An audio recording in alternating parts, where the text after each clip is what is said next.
Hello all, welcome to our channel Siri Educational World. నిన్నటి క్లాస్లో మనం 7th class social part 2 start చేసాం కదండి. అందులో నెక్స్ట్ లెసన్ వచ్చేసి విజయనగర రాజులు. ఇందులో ఉన్నటువంటి బిట్స్ని చూద్దాము. ఈ లెసన్లో ఉన్న బిట్స్ అండి. ఫస్ట్ ఆఫ్ ఆల్ విజయనగర రాజుల్లో ముఖ్యులు అని చెప్పేసి కొంతమంది పేర్లు ఇచ్చారండి. అండ్ వారు ఏ సంవత్సరాల్లో పరిపాలన చేశారనేది కూడా ఇక్కడ పక్కన ఇచ్చారండి. అందులో ఫస్ట్ వచ్చేసి హరిహర రాయలు ఈయన వచ్చేసి సాధారణ శకం 1336 నుంచి 57 వరకు పాలించడం జరిగింది. నెక్స్ట్ మొదటి బుక్క రాయలు 1357 నుంచి 1377 వరకు. అండ్ రెండవ హరిహర రాయలు 1377 నుంచి 1404 వరకు. నెక్స్ట్ రెండవ దేవరాయలు, ఇతని కాలం ఏంటండి? సాధారణ శకం 1426 నుంచి 1446 వరకు. నెక్స్ట్ సాలువ నరసింహరాయలు, ఇతని కాలం వచ్చేసి ఇతని పరిపాలన కాలం వచ్చేసి సాధారణ శకం 1486 నుంచి 1491 వరకు. నెక్స్ట్ శ్రీకృష్ణదేవరాయలండి, ఇతని యొక్క కాలం వచ్చేసి పరిపాలన కాలం సాధారణ శకం 1509 నుంచి 1529 వరకు అండి. శ్రీకృష్ణదేవరాయలు గారి యొక్క పరిపాలనా కాలాన్ని ఖచ్చితంగా గుర్తుపెట్టుకోండి, ఓకేనా? ఇతని కాలం కూడా చాలా ఈజీగా గుర్తుంటుందండి. 1509 నుంచి 1529 వరకు, జస్ట్ 20 ఇయర్స్ మాత్రమే ఇతను రూల్ చేయడం జరిగింది. నెక్స్ట్ అచ్యుతరాయలు, ఇతను సాధారణ శకం 1529 నుంచి 42 వరకు పాలించారు. నెక్స్ట్ ఆలియా రామరాయలు, ఇతను వచ్చేసి సాధారణ శకం 1543 నుంచి 1565 వరకు పరిపాలించడం జరిగింది. నెక్స్ట్ వెంకటపతి రాయలు, ఇతను సాధారణ శకం 1585 నుంచి 1614 వరకు పరిపాలించడం జరిగింది. చూడండి ఎవరెవరు: హరిహర రాయలు, మొదటి బుక్క రాయలు, రెండవ హరిహర రాయలు, రెండవ దేవరాయలు, సాలువ నరసింహరాయలు, శ్రీకృష్ణదేవరాయలు, అచ్యుతరాయలు, ఆలియ రామరాయలు, వెంకటపతి రాయలు. వీళ్ళు విజయనగర రాజులలో ముఖ్యులు. నెక్స్ట్ పాయింట్, విజయనగరం అంటే విజయాల నగరం అని అర్థం. విజయనగరం అంటే అర్థం ఏంటండి? విజయాల నగరం అని చెప్పేసి అర్థం. నెక్స్ట్ కర్ణాటకలో తుంగభద్ర నది ఒడ్డున ఈ నగరాన్ని నిర్మించారు. మరి విజయనగరాన్ని ఎక్కడ నిర్మించారండి? కర్ణాటక రాష్ట్రంలోని తుంగభద్ర నది ఒడ్డున ఈ విజయనగరాన్ని నిర్మించడం అనేది జరిగింది. నెక్స్ట్ వన్, విద్యారణ్య స్వామి ఆశీస్సులతో సాధారణ శకం 1336లో హరిహర రాయలు, బుక్కరాయలు స్థాపించారు, ఓకేనా? నెక్స్ట్ విజయనగర రాజులు విరూపాక్ష దేవుడిని కొలిచారు. ఏ దేవుడినండి? విరూపాక్ష దేవుడిని కొలిచారు. విరూపాక్ష మూవీ గుర్తు తెచ్చుకోండి. విజయనగర రాజులు ఏ దేవుని కొలిసేవారు? విరూపాక్ష దేవుడు. విజయనగరం విరూపాక్ష దేవుడు. నెక్స్ట్ విజయనగర సామ్రాజ్యం 300 సంవత్సరాలకు పైగా వర్ధిల్లింది. నెక్స్ట్ వన్, హరిహర బుక్కరాయల తర్వాత సంగమ, సాలువ, తులువ, అరవీటి వంశాలు పాలించారు. అండ్ ఇక్కడ అండి హరిహర బుక్కరాయల తర్వాత ఈ యొక్క విజయనగర సామ్రాజ్యాన్ని పరిపాలించిన వారి యొక్క క్రమం వచ్చేసి సంగమ, సాలువ, తులువ, అరవీటి వంశాలు కదా. ఈ క్రమాన్ని గుర్తుపెట్టుకోండి, ఓకేనా? ఇంపార్టెంట్. సంగమ, సాలువ, తులువ, అరవీటి వంశాలు, ఓకే. నెక్స్ట్ అందులో కొందరు కన్నడ మాట్లాడేవారు.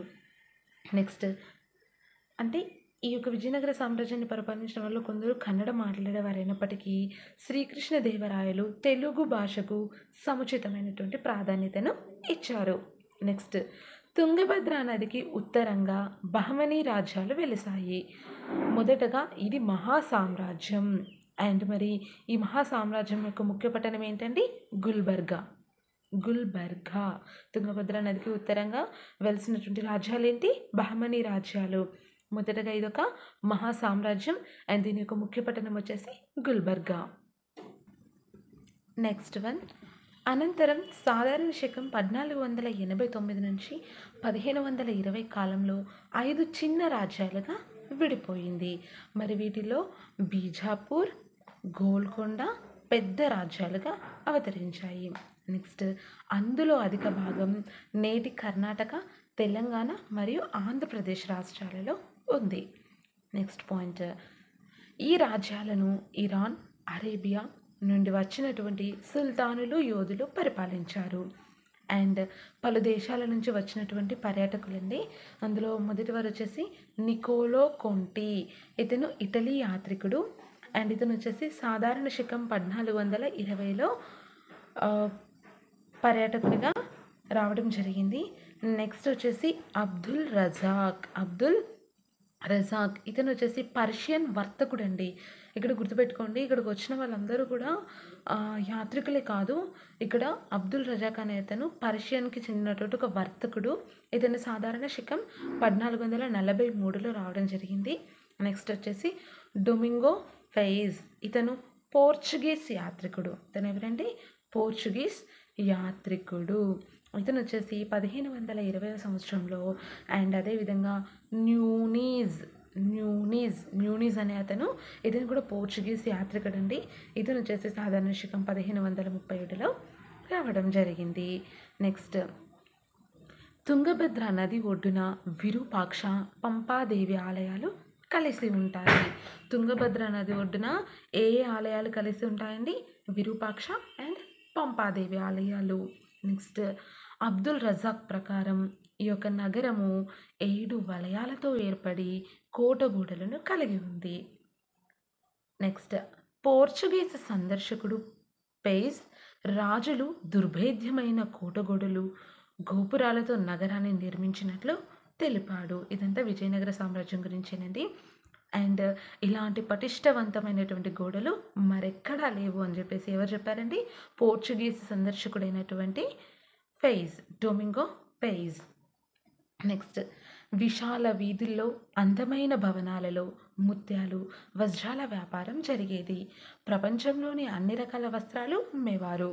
అండ్ సాయంత్రం పూట గుర్రాలు, కూరగాయలు, పండ్లు, కలప వస్తువుల సంత జరిగేది. నెక్స్ట్ వన్, తిరుమల దేవాలయంలో శ్రీకృష్ణ దేవరాయలు మరియు ఇరువురు భార్యల కంచు విగ్రహాలు ప్రతిష్ఠించబడినవి. ఏ దేవాలయంలో అండి? తిరుమల దేవాలయంలో. నెక్స్ట్ నగరం 4 భాగాలుగా విభజించబడింది. ఈ 4 భాగాల్లో కనుక చూసినట్లయితే ఫస్ట్ మొదటి భాగంలో గుట్టలపైన ఆలయాలు నిర్మించారండి. అండ్ రెండవ భాగంలో వచ్చేసి పంట భూములు, కాలువలు ఉంటాయి. మూడవ భాగంలో వచ్చేసి అంతఃపుర భవనాలు, రాజభవనాలు, ముఖ్య నాయకుల యొక్క నివాసాలు. అండ్ 4వ భాగంలో వచ్చేసి సామాన్య ప్రజలు నివసించేవారు. నెక్స్ట్ విజయనగర రాజులు సైనిక శక్తిని బలోపేతం చేయడానికి పెద్ద మొత్తంలో ఖర్చు చేశారు. అయితే అరేబియా, ఇరాన్ దేశాల నుంచి మేలి రకం గుర్రాలను పశ్చిమ తీరంలోని ఓడల ద్వారా దిగుమతి చేసుకున్నారు. నెక్స్ట్ రెండవ దేవరాయలు ముస్లిం పోరాట యోధులను నియమించి వారికి నూతన యుద్ధ తంత్రాలను నేర్పించాడు. అండ్ వారికి సైనిక శిబిరాల్లో మసీదులు నిర్మించి తుపాకులు, ఫిరంగులను ప్రవేశపెట్టాడు. భారతదేశంలో ఆధునిక అశ్వదళం, సైనిక దళాలను రెండింటిని కలిపి ఒక శక్తివంతమైనటువంటి సైన్యాన్ని ఏర్పరిచారు. ఇదంతా చేసింది ఎవరండి? రెండవ దేవరాయలు. ముస్లిం పోరాట యోధుల్ని నియమించి వారికి యుద్ధతంత్రాలు నేర్పించడమే కాకుండా వారి యొక్క శిబిరాల్లో, అంటే సైనిక శిబిరాల్లో మసీదులు నిర్మించి తుపాకులు, ఫిరంగులను ప్రవేశపెట్టి భారతదేశంలో ఆధునిక అశ్వదళాన్ని, సైనిక దళాలను రెండింటిని కలిపి ఒక శక్తివంతమైనటువంటి సైన్యాన్ని ఏర్పరిచాడు.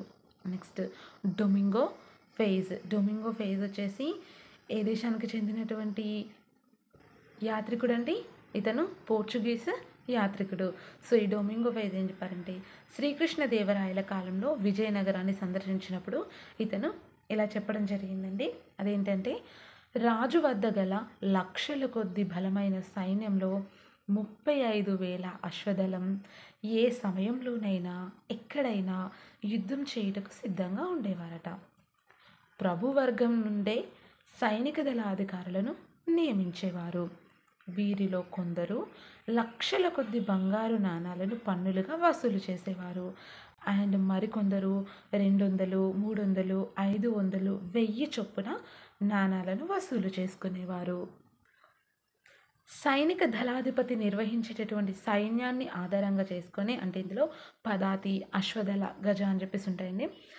బంగారు నాణాల యొక్క వసూలను రాజే నిర్ణయించేవాడు.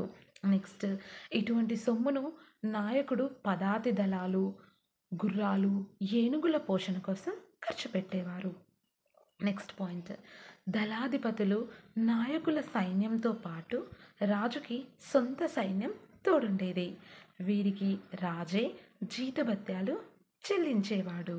నెక్స్ట్ పాయింట్, సైనిక దళాధిపతులను నాయకులుగా కూడా నియమించేవారు.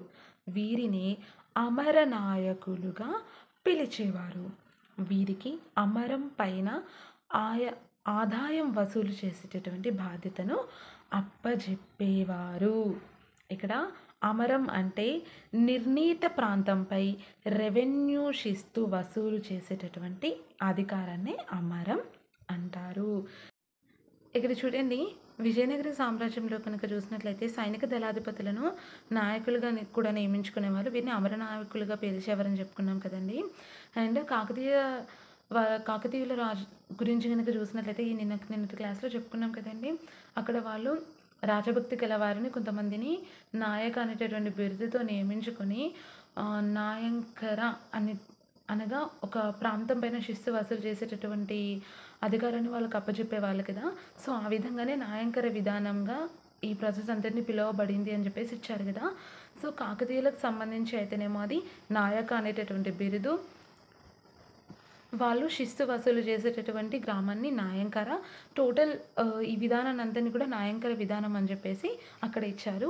అంటే కాకతీయులకు సంబంధించి, ఇక్కడ విజయనగర రాజులకు సంబంధించి అయితేనేమో అమర నాయకులు అండ్ వీరికి అమరం పైన ఆదాయం వసూలు చేసేటటువంటి బాధ్యతను అప్పచెప్పారు. నెక్స్ట్, ఇది నాటి ఢిల్లీ సుల్తానుల పరిపాలనకు దగ్గరగా ఉండేది. వారు కూడా ఇక్తాల అధికారులైన అమీర్లకు రెవెన్యూ వసూలు చేసేటటువంటి అధికారం కల్పించారు. నెక్స్ట్ పాయింట్, చాలామంది అమర నాయకులు తెలుగు వీరులే.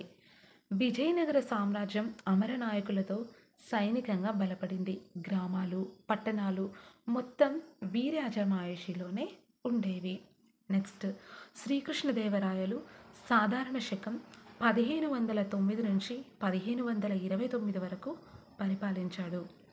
బహమనీ సుల్తానులు గజపతులను గజపతులకు మీన్స్ వీళ్ళు ఒడిశాకు చెందినవారండి. సో బహమనీ సుల్తానులు గజపతులకు వ్యతిరేకంగా విజయనగర సైన్యాన్ని విజయవంతంగా నడిపించినటువంటి యోధుడు శ్రీకృష్ణదేవరాయలు. ఇతనికి వ్యతిరేకంగా తిరుగుబాటు చేసినటువంటి నాయకులు కర్ణాటక, ఆంధ్ర, తమిళనాడు ప్రాంతం వారిని ఇతను అణచివేశాడు. నెక్స్ట్ వన్, దక్షిణ ప్రాంతం కృష్ణానది తూర్పు తీర ఓడరేవులపై నియంత్రణ సాధించాడు. ఈ సమయంలో పశ్చిమ తీరంలో గోవాలో పోర్చుగీసు వారు ఓడరేవుల వద్ద స్థావరాలు ఏర్పరచుకొని నియంత్రణ సాధించారు. నెక్స్ట్ పాయింట్, తన సైన్యంలో పోర్చుగీసు దళాలను చేర్చుకున్నాడు. అండ్ ప్రతి సంవత్సరం విజయదశమి నాడు పెద్ద ఎత్తున పండుగ జరిగేది. ఆ రోజున అమరనాయకులు, ప్రముఖులు చక్రవర్తికి కానుకలు, కప్పం చెల్లించేవారు. నెక్స్ట్, శ్రీకృష్ణదేవరాయలు స్వయంగా తిరుపతి, శ్రీశైలం, అహోబిలం సందర్శించేవారు. స్వయంగా శ్రీకృష్ణదేవరాయలు సందర్శించేటటువంటి క్షేత్రాలు ఏంటండి? తిరుపతి, శ్రీశైలం, అహోబిలం. నెక్స్ట్, కాంచీపురంలో ఏకాంబరేశ్వర ఆలయ గోపురం అండ్ శ్రీకృష్ణదేవరాయలు విరాళ ధనంతో నిర్మించిన ఆలయాలకు ఆయన గౌరవార్థం రాయగోపురం అనేటటువంటి ఎత్తైన ఆలయ ముఖద్వారాలను నిర్మించారు.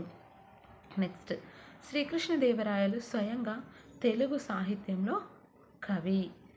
అతడు ఆండాల్ అనేటటువంటి తమిళ భక్త కవయిత్రి జీవితం ఆధారంగా ఆముక్తమాల్యద అనేటటువంటి గ్రంథం రాశాడు. శ్రీకృష్ణదేవరాయలు రాసినటువంటి ఆముక్తమాల్యద అనేటటువంటి గ్రంథము ఎవరి యొక్క జీవితాన్ని ఆధారంగా చేసుకొని రాశారండి?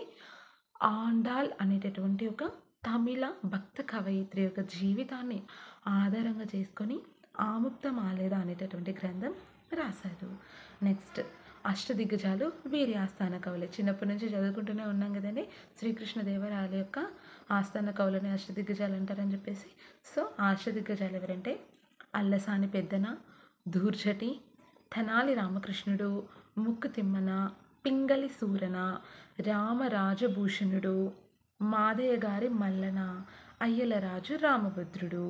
మరొకసారి అల్లసాని పెద్దన, దూర్జటి, తెనాలి రామకృష్ణుడు, ముక్కు తిమ్మన, పింగళి సూరన, రామరాజభూషణుడు, మాదయ్య గారి మల్లన, అయ్యలరాజు రామభద్రుడు. వీరొచ్చేసి శ్రీకృష్ణదేవరాయల ఆస్థానంలోని అష్టదిగ్గజ కవులు.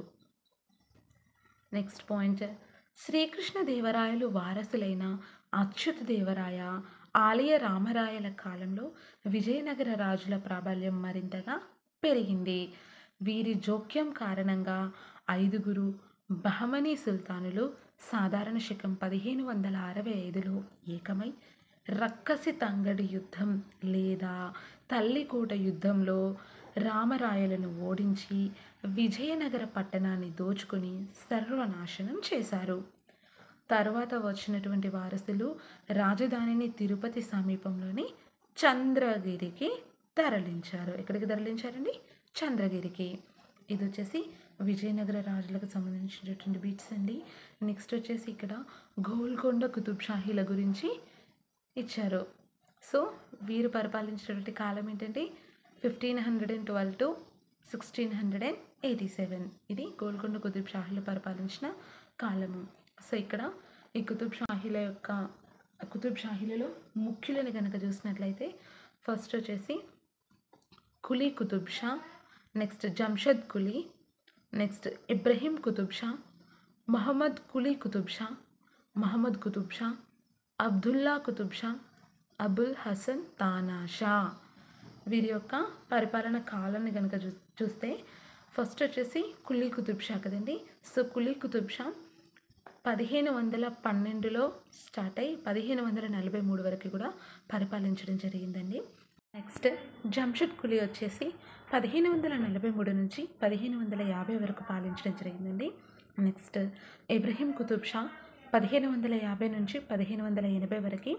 ఇతను 30 సంవత్సరాలే పరిపాలించాడండి. ఇతని కాలాన్ని కూడా గుర్తుపెట్టుకోండి. ఇబ్రహీం కుతుబ్ షా 1550 to 1580 వరకు. Next Muhammad Quli Qutb Shah 1580 to 1612. Next Muhammad Qutb Shah 1612 to 1626. Next Abdullah Qutb Shah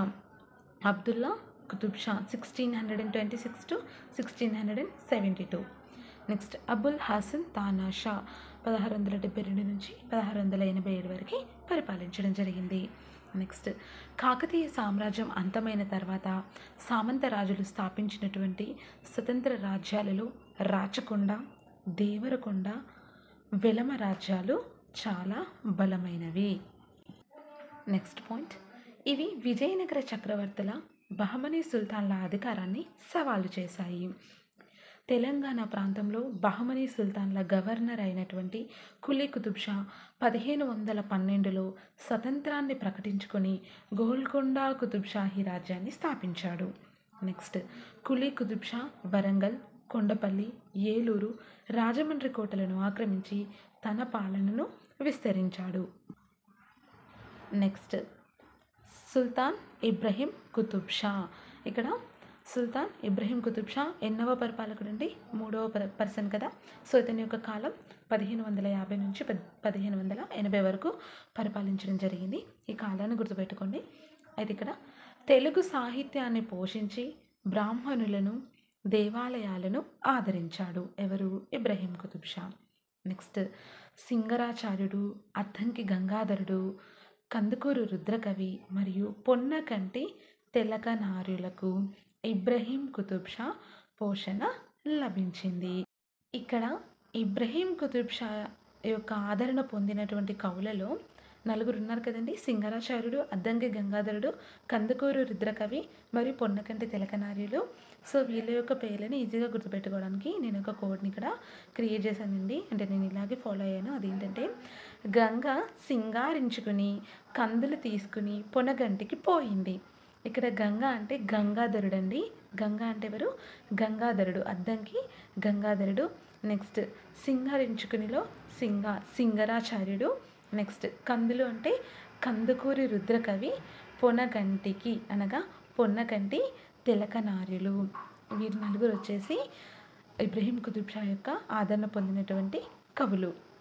ఎవరంటే గంగా, అద్దంకి గంగాధరుడు, సింగారించుకునిలో సింగరాచార్యుడు, కందుకూరి రుద్రకవి, పొన్నగంటి తిలకనార్యులు. నెక్స్ట్ వీరంతా మల్కీబరాముడు అని ప్రశంసించారు. ఎవరిని? సుల్తాన్ ఇబ్రహీం కుతుబ్ షాని ఈ కవులంతా కలిసి ఏమని ప్రశంసించారండి? మల్కీబరాముడు అని చెప్పేసి ప్రశంసించారు. నెక్స్ట్ కాకతీయ రాజుల వలె పెద్ద ఎత్తున నీటిపారుదల సౌకర్యాలు కల్పించాడు. అండ్ ప్రతాపరుద్రుని వద్ద సేవలు అందించినటువంటి కాకతీయ సైన్యంలోని ప్రముఖులను తన సైన్యంలోకి తీసుకున్నాడు. అండ్ అదేవిధంగా 1562లో హుస్సేన్ సాగర్ చెరువును నిర్మించారు. హుస్సేన్ సాగర్ చెరువును నిర్మించింది ఎవరండి? ఇబ్రహీం కుతుబ్ షా. అండ్ దాని యొక్క రేఖాచిత్ర తయారీలో సహకరించినటువంటి సూఫీ సంతు హజ్రత్ హుస్సేన్ షావాలి పేరు మీద దానికి ఆ పేరు పెట్టడం జరిగింది. హుస్సేన్ సాగర్కి ఆ పేరు ఎలా వచ్చిందండి? ఆ యొక్క హుస్సేన్ సాగర్ చెరువును డిజైన్ చేయడంలో సహకరించినటువంటి వ్యక్తి ఎవరైతే ఉన్నారో అతని పేరేంటి? అతను ఒక సూఫీ సంతు అండి, హజ్రత్ హుస్సేన్ షావాలి. ఇతని యొక్క పేరు మీదుగానే ఆ యొక్క సాగర్కి హుస్సేన్ సాగర్ అని చెప్పేసి పేరు పెట్టడం జరిగింది. నెక్స్ట్ మూసీ నది నీటితో నిండి ఉండి సంవత్సరం పొడవున నీరు ఉండేటటువంటి ఒక కృత్రిమ చెరువు. మూసీ నది నీటితో నిండి ఉండి సంవత్సరం అంతా కూడా నీరు ఉండేటటువంటి ఒక కృత్రిమ చెరువు. నెక్స్ట్ పాయింట్, మూసీ నది హైదరాబాద్కు ప్రధాన మంచినీటి వనరు. మూసీ నది పైన పురాణ పుల్ పాత వంతెన చాలా ప్రఖ్యాతి చెందింది. అండ్ ఇబ్రహీం కుతుబ్ షా కుమారుడైనటువంటి మహమ్మద్ కులీ గొప్ప భవన నిర్మాత. నెక్స్ట్ హైదరాబాద్ నగర వాస్తుశిల్పి మీర్ మోమిన్ అస్తరాబాది. హైదరాబాద్ నగరం యొక్క వాస్తుశిల్పి పేరేంటండి? మీర్ మోమిన్ అస్తరాబాది. నెక్స్ట్ మహమ్మద్ కులీ కుతుబ్ షా మక్కా మసీదు, జమా మసీదులను నిర్మించాడు. మక్కా మసీదు, జమా మసీదులను నిర్మించింది ఎవరండి? మహమ్మద్ కులీ కుతుబ్ షా. మక్కా నుండి తెచ్చినటువంటి మట్టితో కులీ కుతుబ్ షా ఇటుకలు తయారు చేయించి వాటిని మసీదు మధ్య గోపుర నిర్మాణానికి ఉపయోగించారు.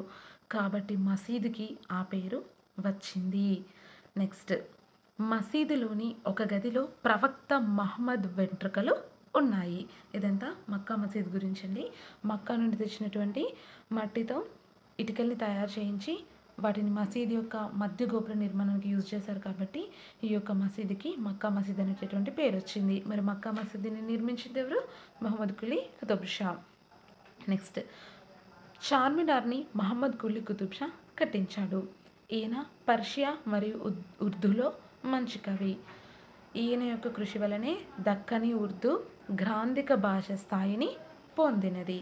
నెక్స్ట్ హయాత్ బక్షీ బేగం మహమ్మద్ కులీ కుతుబ్ షా యొక్క కూతురు. మహమ్మద్ కులీ కుతుబ్ షా యొక్క కూతురు పేరేంటి? హయాత్ బక్షీ బేగం. నెక్స్ట్ హైదరాబాద్కి సమీపంలోని హయాత్ నగర్లో ఈమె హయాత్ బక్షీ మసీదు కట్టించింది. ఈమెను మా సాహేబా అని కూడా పిలిచేవారు.